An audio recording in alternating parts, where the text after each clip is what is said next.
मित्रों नमस्कार। आपका बहुत बहुत स्वागत है। मित्रों, आज की दो बड़ी खबरें हैं। एक खबर है कि टीएमसी के सांसद महुआ मोइत्रा की सदस्यता चली गई है और दूसरा, भाजपा ने लंबी जद्दोजहद और डिस्कशन के बाद 3 राज्यों के लिए मुख्यमंत्रियों को चयन करने के लिए केंद्रीय पर्यवेक्षकों की नियुक्ति कर दी है।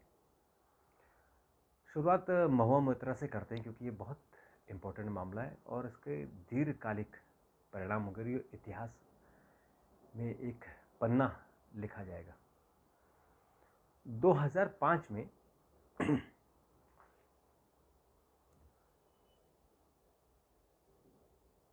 जब भारत की संसद में यानी लोकसभा और राज्यसभा दोनों में 10 सांसद एक स्टिंग ऑपरेशन में पकड़े गए थे। उन्होंने रिश्वत लेकर प्रश्न पूछने की हामी भरी थी। हालांकि वो फेक था और फैब्रिकेटेड था, बनाया हुआ था, उसमें कोई असली नहीं था। जो वो टीवी का स्टिंग ऑपरेशन हुआ था और उसमें 10 सांसदों की सदस्यता चली गई थी, उनका कैरियर खत्म हो गया था। और उसके बाद अब महुआ मोइत्रा की उसका नंबर आया और महुआ मोइत्रा की सदस्यता आज चली गई। असल में महुआ मोइत्रा पर आरोप है कि उन्होंने जो गौतम अडानी हैं, अडानी समूह के चेयरमैन, उनके खिलाफ सवाल पूछने के लिए हीरानंदानी है, दर्शन हीरानंदानी व्यवसायी, उनकी मदद ली।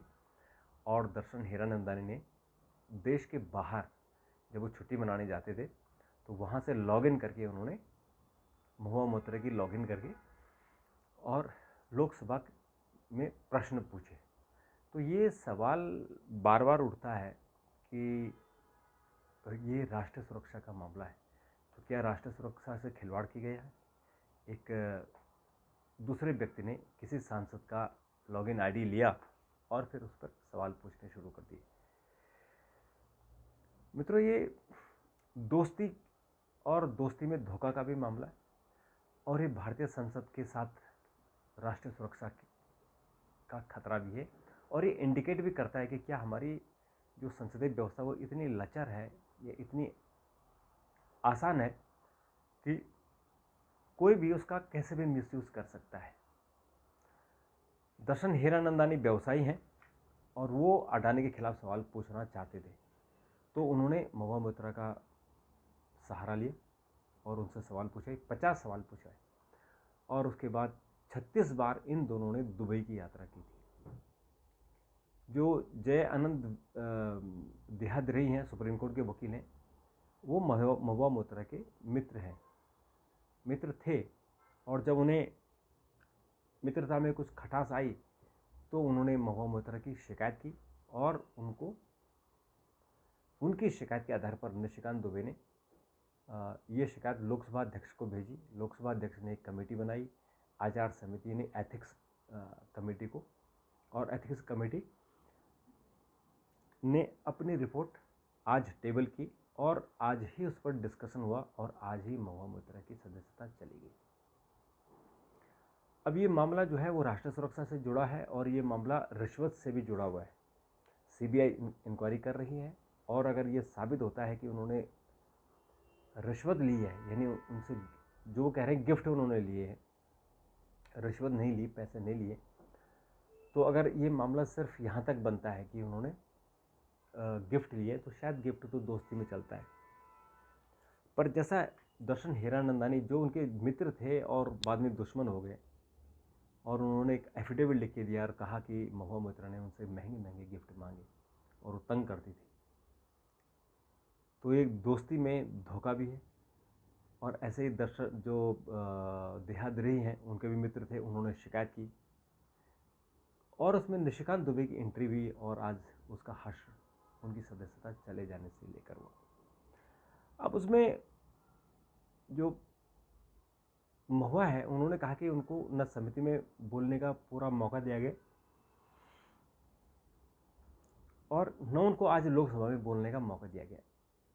तृणमूल कांग्रेस के सांसदों ने और कांग्रेस के सांसदों ने भी कहा कि ये नेचुरल जस्टिस के खिलाफ है। जिस पर आरोप है उनको कम से कम बोलने का मौका देना चाहिए, और अगर मौका नहीं देंगे तो ये न्याय के खिलाफ होगा, प्राकृतिक न्याय के खिलाफ। लेकिन लोकसभा अध्यक्ष ने कहा कि ये एक ट्रेडिशन बन गया है कि 2005 में तब के लोकसभा अध्यक्ष सोमनाथ चटर्जी ने व्यवस्था दी थी कि जो आरोपी सांसद हैं उनको कमेटी में सुनने का मौका दिया गया था, तो इसलिए उनको सदन में उनको मौका नहीं दिया जाएगा। तो आज उनको बोलने का मौका नहीं दिया। उन्होंने बड़ी कोशिश की उनको बोलने दिया जाए, लेकिन नहीं बोलने दिया गया। तो इसके दीर्घगामी परिणाम इसलिए होंगे कि जरूर इस पर जब इतिहास लिखा जाएगा तो जरूर होगा कि क्या उनका निष्कासन सही था, क्या नियमों को लेकर था या नियमों के उल्लंघन के साथ था। इन सब बातों की चर्चा होगी। और महुआ मोइत्रा के सामने जैसे उन्होंने आज कहा कि इन्होंने वस्त्र हरण किया है, तो अब महाभारत भी होगी। तो देखते हो क्या महाभारत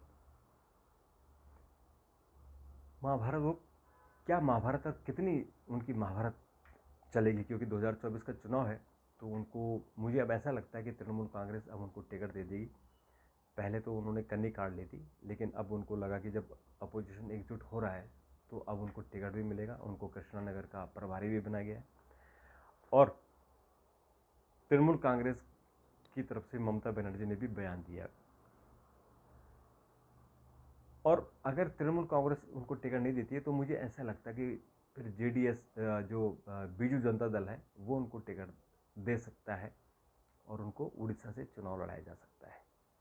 तो खैर ये तो समय जब आएगा तब पता लगेगा, लेकिन ये महत्वपूर्ण निर्णय है और इन निर्णयों का दीर्घकालिक परिणाम होने वाले। मित्रों, दूसरी जो खबर है वो है राजस्थान, मध्य प्रदेश और छत्तीसगढ़ में भाजपा ने चुनाव जीत लिए हैं, लेकिन मुख्यमंत्री का अभी तक नाम तय नहीं किया है। तो मुख्यमंत्री के नाम तय करने के लिए यानी 3 तारीख को रिजल्ट आया और आज हो गए 5 दिन हो गए। जबकि तेलंगाना में कांग्रेस के मुख्यमंत्री शपथ ले चुके हैं और मिजोरम में जेपीएम के मुख्यमंत्री शपथ ले चुके हैं, लेकिन भाजपा में अभी तक मुख्यमंत्री का नाम भी तय नहीं है। तो गुटबाजी और तमाम तरह की खबरें आने के बाद आज पार्टी ने तय किया कि तीनों राज्यों में केंद्रीय पर्यवेक्षक भेजे जाएंगे और फिर वो तय करेंगे कि किसको मुख्यमंत्री बनाया जाएगा। राजस्थान के लिए राजनाथ सिंह को भेजा गया, उनके साथ टीम है। और छत्तीसगढ़ के लिए अर्जुन मुंडा और उनकी टीम है।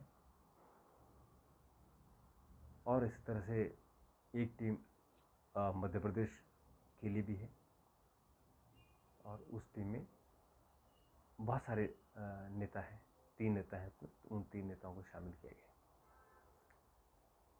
तो अभी ये जयपुर जाएंगे, राजनाथ सिंह और उनके साथ जो 2 लोगों की अन्य टीम है वो जयपुर जाएगी और 9 दिसंबर को यानी शनिवार को वहाँ विधायक दल की बैठक होगी और उसमें मुख्यमंत्री का नाम आ जाएगा।